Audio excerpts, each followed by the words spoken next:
Le soleil de Madrid frappait la façade de la concession Elite Auto Prestige, une vitrine de luxe qui semblait figée dans le temps.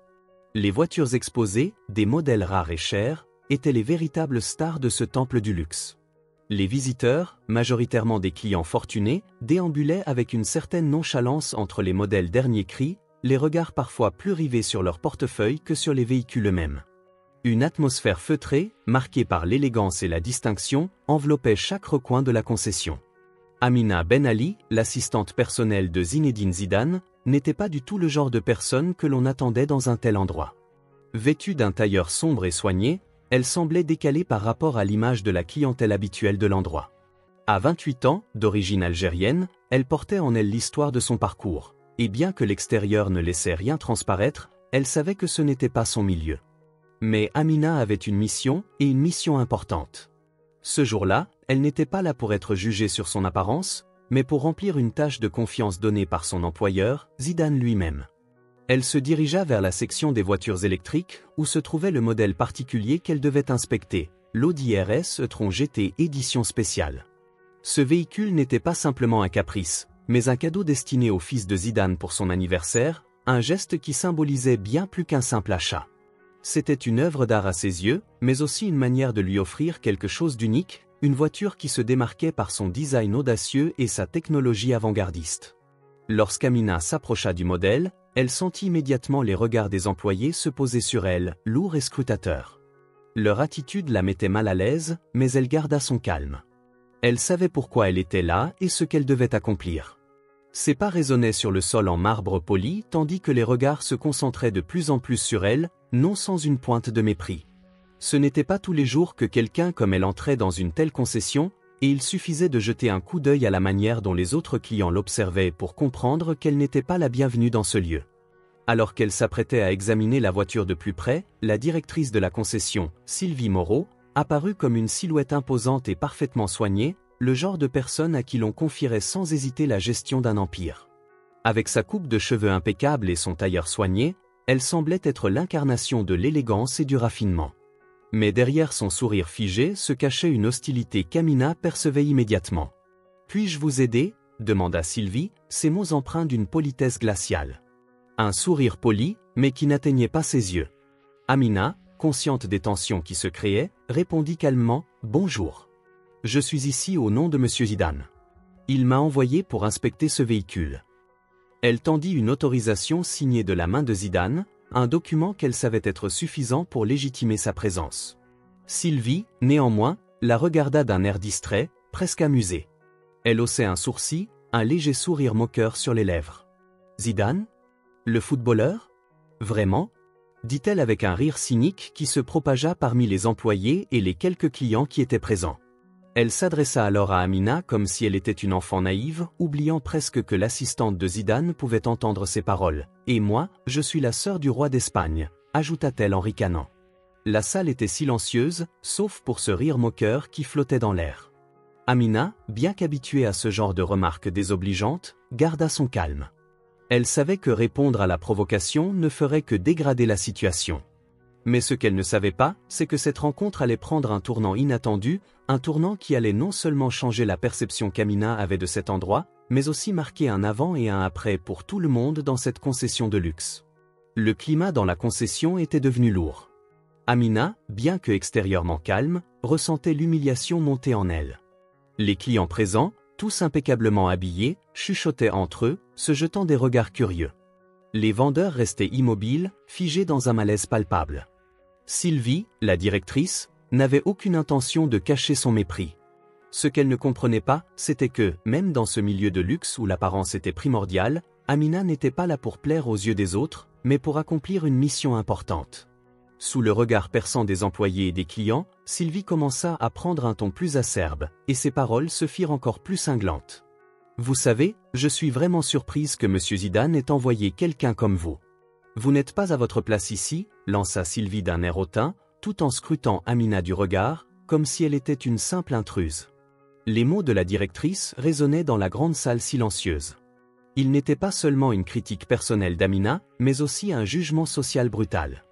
D'un seul coup, Amina se sentait comme une étrangère dans un lieu où l'on jugeait les gens non pas sur leurs valeurs, mais sur leur apparence et leur statut. Elle se doutait qu'elle n'était pas la bienvenue ici, mais entendre de telles paroles, aussi cruellement formulées, la touchait au plus profond. Cependant, Amina resta implacable. Elle savait que tout cela n'était qu'une question d'ego et de hiérarchie sociale. Elle avait appris à gérer ce genre de situation dans sa vie, à ne pas laisser la colère ou la frustration prendre le dessus. Mais cette fois, la provocation de Sylvie avait franchi une ligne. « Écoutez, vous n'avez pas besoin de continuer cette comédie », ajouta Sylvie, toujours sur ce ton supérieur. « Les gens comme vous viennent ici pour prendre des selfies ou rêver devant des voitures. Mais ici, c'est un espace pour les acheteurs sérieux. » Le silence se fit encore plus lourd. Les murmures se transformaient en une sorte de grondement sourd dans la pièce. Les regards se tournaient vers Amina, mais cette fois, ce n'était plus une simple curiosité. C'était de l'indignation, comme si certains clients commençaient à percevoir le manque de respect dans les paroles de la directrice. Amina, blessée mais toujours digne, se tenait droite, les poings légèrement serrés.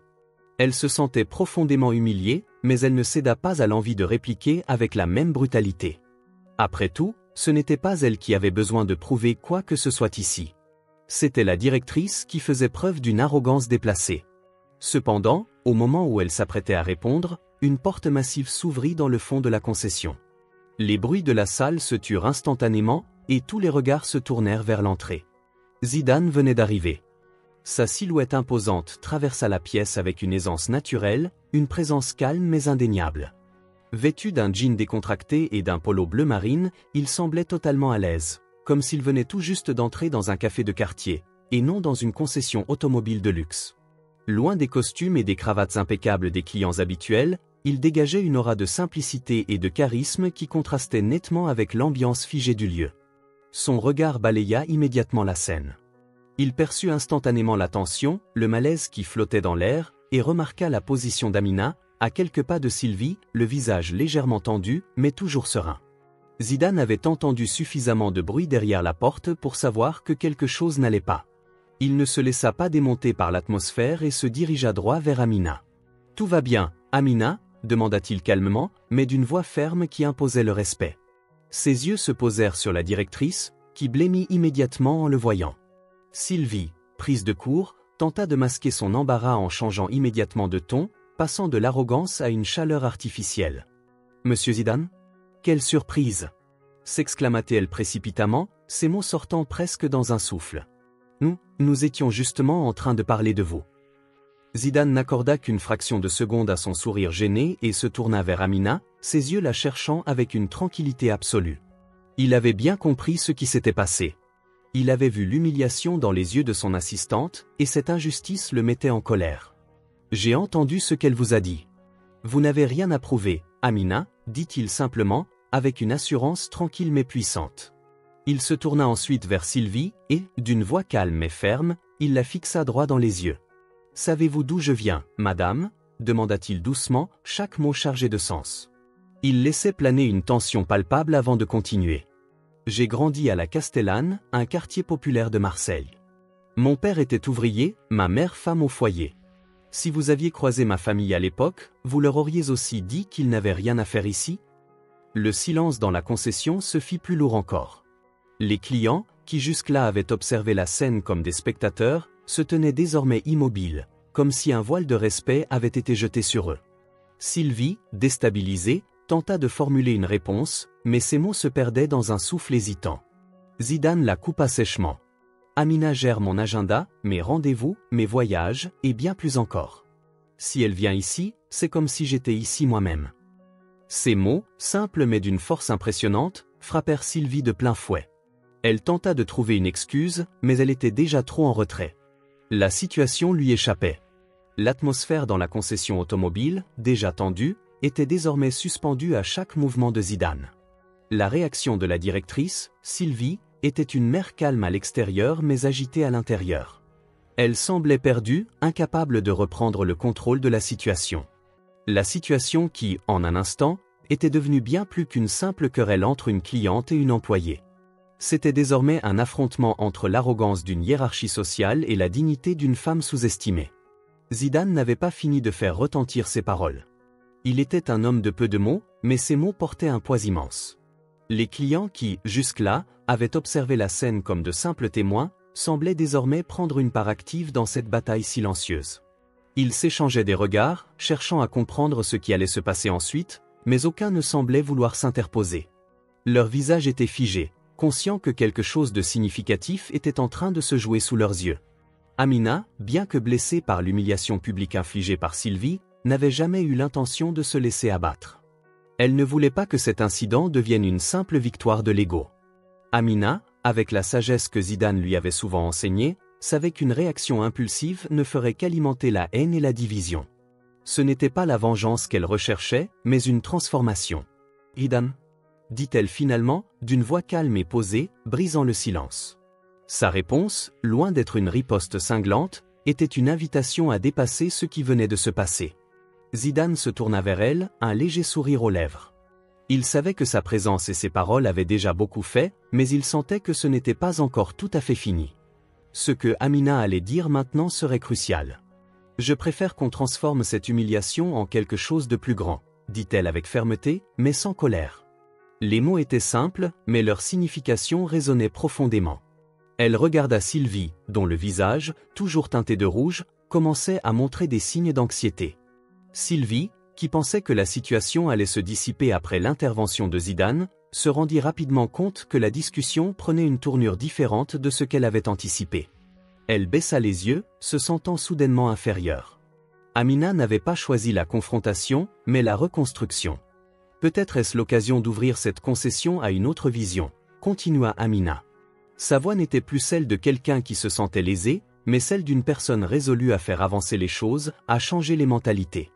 Formez vos employés au respect, à l'accueil, peu importe l'origine des visiteurs. Et soutenir des associations qui œuvrent pour les jeunes issus de quartiers populaires. Ces mots frappèrent Sylvie comme un éclair. Elle ne s'attendait pas à une réponse aussi mesurée et constructive. Ce n'était pas la réaction qu'elle avait imaginée. Dans son esprit, elle pensait que l'humiliation serait suivie d'une réaction de vengeance. Mais Amina, loin de se laisser abattre, lui tendait la main pour l'aider à comprendre. Pour la guider, sans jamais se rabaisser. Zidane, observant la scène avec attention, esquissa un léger sourire en entendant les propositions d'Amina. Il savait que, dans des moments comme celui-ci, il fallait plus que des mots pour apporter un changement réel. Il savait qu'Amina n'était pas là pour se venger, mais pour créer un pont entre les différents mondes, un pont que peu de gens avaient la chance de construire. « Voilà pourquoi je travaille avec Amina », dit-il à voix basse, mais suffisamment fort pour que ceux qui l'entendaient le comprennent. Elle ne pense pas seulement à elle, mais à tous ceux qui viendront après. Le silence s'abattit de nouveau, mais ce n'était plus un silence de tension. C'était un silence de prise de conscience collective. Les regards de tous les présents se tournèrent vers la directrice, qui semblait profondément déstabilisée. Elle n'avait pas d'argument pour contrer cette proposition. Elle savait au fond d'elle qu'Amina avait raison. Sylvie se tourna alors vers Zidane, son visage désormais marqué par l'humiliation et la confusion. Elle était prête à défendre son point de vue, à justifier ses actions. Mais, à la place, elle se contenta de soupirer et de dire d'une voix plus faible qu'elle ne l'aurait souhaité. « Nous allons mettre en place des formations et soutenir ces projets. » Sa voix était plus un gémissement qu'une véritable décision, mais il était évident qu'elle n'avait pas d'autre choix que de suivre cette nouvelle direction. Elle se rendait compte que l'humanité et l'empathie d'Amina étaient des valeurs plus grandes que l'attitude condescendante qu'elle avait affichée. Zidane la regarda, un sourire subtil sur les lèvres, comme si ce n'était qu'un petit pas pour l'un d'eux, mais un grand pas pour cette concession. 6 mois s'étaient écoulés depuis l'incident à la concession Elite Auto Prestige. La transformation qui s'était amorcée lors de ce jour décisif n'était pas seulement une victoire personnelle pour Amina, mais un tournant pour la concession et son environnement. Ce qu'au départ beaucoup considéraient comme une simple altercation s'était transformé en un mouvement de fond. Les promesses faites par la directrice, Sylvie Moreau, n'étaient pas restées des mots en l'air. Le personnel de la concession avait pris conscience que l'accueil et le respect ne pouvaient pas se limiter à un joli discours, mais qu'ils devaient être ancrés dans les pratiques quotidiennes de l'entreprise. Des sessions de formation avaient été mises en place pour tous les employés, des vendeurs aux responsables de service, pour leur apprendre à traiter tous les clients, quelle que soit leur origine, avec le même respect et la même considération. Les premières séances de formation avaient été difficiles. Beaucoup d'employés, habitués à l'élitisme et à la vision restreinte qu'ils avaient du luxe, avaient du mal à comprendre l'importance de l'inclusivité dans ce secteur. Mais au fur et à mesure des sessions, les mentalités avaient commencé à changer. Les employés avaient été confrontés à des histoires de personnes issues de quartiers populaires, aux défis qu'elles rencontraient au quotidien, et à la manière dont elles se sentaient souvent exclues des espaces de luxe. Petit à petit, une nouvelle culture s'était installée dans la concession, celle du respect, de la diversité et de l'égalité des chances. En plus de cela, un partenariat avec des associations locales avait été établi pour soutenir les jeunes issus de quartiers défavorisés. Ces jeunes avaient désormais la possibilité d'effectuer des stages et des formations au sein de la concession. Le luxe, au lieu d'être un monde clos, devenait un espace d'opportunités et de rêves accessibles à ceux qui, jusque-là, n'avaient jamais cru pouvoir y accéder. Amina, elle-même, s'était impliquée dans ce projet de manière encore plus active. Elle était désormais une figure respectée au sein de la concession. Elle n'était plus simplement l'assistante de Zidane, mais un symbole de la persévérance, de la dignité et de la résilience. Elle avait été invitée à donner des conférences sur la diversité et l'inclusion dans le milieu du luxe, partageant son histoire et son message avec un public plus large.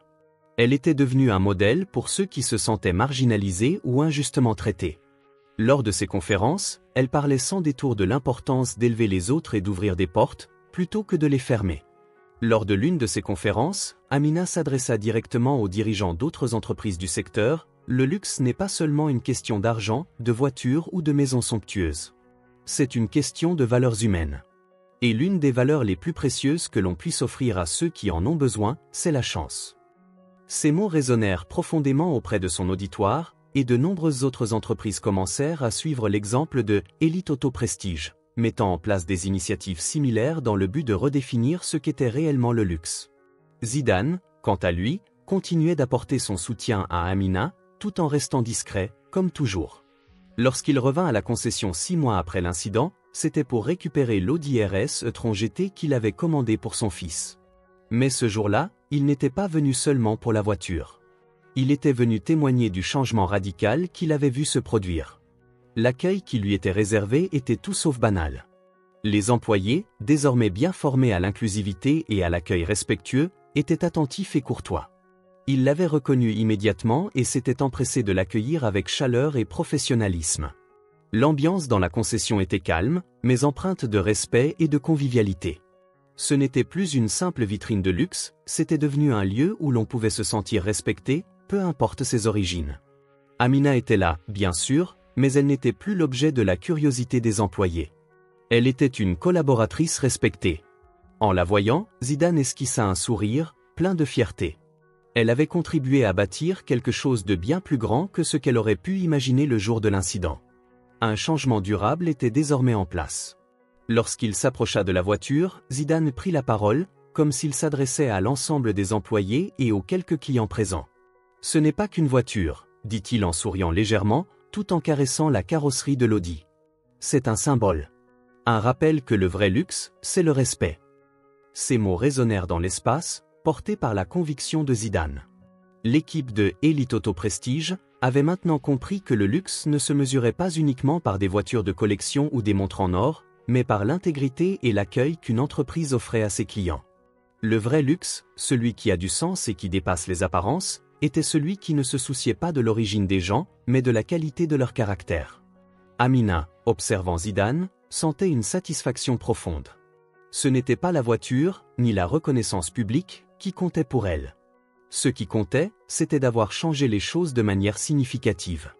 Elle avait ouvert une brèche dans un système trop souvent figé et avait permis à l'humanité de s'infiltrer dans un monde qui, auparavant, semblait ne connaître que l'argent et le prestige.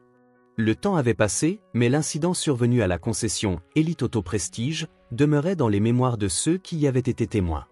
Pour certains, ce fut un moment de honte, mais pour d'autres, cela s'était révélé être le catalyseur d'une révolution dans la manière d'aborder le luxe et l'inclusivité.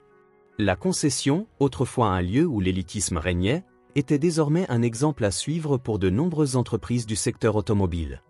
Zinedine Zidane, fidèle à lui-même, n'avait pas cherché la gloire ou la reconnaissance pour son rôle dans ce changement. Il avait juste voulu faire ce qui lui semblait juste, soutenir Amina et lui donner la liberté de transformer une situation humiliante en une opportunité de changement. Mais ce geste n'était que la première pierre d'un édifice plus grand encore. Zidane ne se contentait pas de recevoir des éloges pour avoir réparé un mal, Il voyait dans cette histoire un modèle de ce qu'il fallait encourager dans le monde entier. Il savait que les mentalités ne changent pas en un jour, mais que des actions concrètes pouvaient amorcer des transformations durables. Le premier véritable test de cette transformation se produisit quelques mois après l'incident. Amina, invitée à donner une conférence sur la diversité et le respect dans l'industrie du luxe, s'adressa à un public d'entrepreneurs, de responsables de concessions et de dirigeants d'entreprises de luxe. Dans cette conférence, elle s'exprima avec passion, partageant son expérience, mais aussi son rêve d'un monde du luxe plus inclusif, où la réussite ne se mesurait pas uniquement en termes de richesse, mais aussi de la capacité à ouvrir des portes et à donner des opportunités à ceux qui en avaient besoin. La salle, pleine de professionnels du secteur, était attentivement pendue à ses lèvres. Amina aborda son expérience personnelle, le jugement qu'elle avait subi, et comment cela avait été transformé en une occasion d'apprendre, de grandir et d'ouvrir des perspectives. Elle évoqua aussi l'importance de rendre le luxe accessible à tous, non seulement par des prix, mais en repensant les barrières sociales et raciales qui, souvent, limitaient l'accès à ces mondes dits fermés. Elle parla également des jeunes talents issus de quartiers populaires, qui, comme elle, étaient souvent ignorés par les grands noms du secteur. À la fin de sa conférence, un silence de réflexion s'installa dans la salle. Quelques minutes plus tard, un dirigeant d'une autre grande concession automobile, admiratif de la démarche, prit la parole. « Vous avez raison, Amina. Le luxe, c'est avant tout un état d'esprit. Si nous ne commençons pas à changer la manière dont nous accueillons ceux qui viennent de milieux différents, nous manquerons une part essentielle de ce qui fait la grandeur d'une entreprise. » Ce fut un moment décisif. Les dirigeants présents à la conférence comprirent que l'industrie du luxe ne pouvait plus se permettre de rester figée dans ses vieux clichés. Il était grand temps de briser les préjugés et d'ouvrir les portes à une nouvelle ère où le respect de l'humain serait au cœur des valeurs d'accueil. L'incident à la concession ne s'était pas contenté de déclencher un changement interne au sein de l'entreprise, mais il avait également inspiré une révolution dans l'ensemble du secteur. La concession Elite Auto Prestige avait pris l'initiative de collaborer avec des associations d'aide aux jeunes défavorisés pour leur offrir des opportunités professionnelles dans le secteur de l'automobile. Des stages, des mentorats et des programmes de formation étaient désormais en place, permettant à des jeunes talentueux d'acquérir des compétences qu'ils n'auraient jamais pu espérer dans un monde où l'argent et les relations comptaient plus que les compétences. Dans le même temps, Amina, toujours plus influente, continuait son travail de sensibilisation. Elle écrivit un livre inspiré de son expérience, intitulé Au-delà des apparences. Le vrai luxe est dans le respect, où elle racontait non seulement son parcours, mais également celui de ceux qui, comme elle, avaient été jugés à tort sur leur apparence ou leur origine. Le livre connut un grand succès, devenant une référence dans le domaine de l'inclusion et du changement des mentalités dans le secteur du luxe. Zidane, bien qu'absolument discret, continua de soutenir Amina à chaque étape. Leur collaboration s'était intensifiée au fil des mois, et il ne manquait jamais une occasion de lui faire savoir combien il était fier d'elle. Il savait que sa détermination à faire changer les choses serait un héritage qu'il laisserait à la future génération. Mais ce qui marqua le plus l'impact de cet incident, c'était lorsque, quelques années plus tard, Zidane se rendit à nouveau à la concession pour récupérer une voiture qu'il avait commandée. Ce jour-là, il fut accueilli non pas avec des sourires gênés ou des regards pleins de méfiance, mais avec une chaleur sincère. Les employés, tous formés à la diversité et à l'inclusivité, savaient qui il était, mais ils savaient aussi que ce qu'il faisait, ce qu'il représentait aujourd'hui, n'était pas qu'un simple reflet de leur travail, mais aussi un symbole d'une vision du monde beaucoup plus grande. Une vision dans laquelle tout le monde, indépendamment de ses origines ou de son statut social, avait droit à l'égalité des chances et au respect. Zidane s'approcha de la voiture, la regarda un instant, puis se tourna vers Amina, la gratifiant d'un sourire empreint de fierté. « Voilà, Amina. C'est bien plus qu'un simple achat. C'est le symbole de tout ce que nous avons construit ensemble. » Amina acquiesça, les yeux brillants. Elle savait que, ce jour-là, le véritable luxe n'était pas dans la voiture qu'ils regardaient, mais dans tout ce qu'ils avaient accompli pour rendre ce monde un peu plus juste, un peu plus humain. Et elle était fière d'avoir été la catalyseur de ce changement.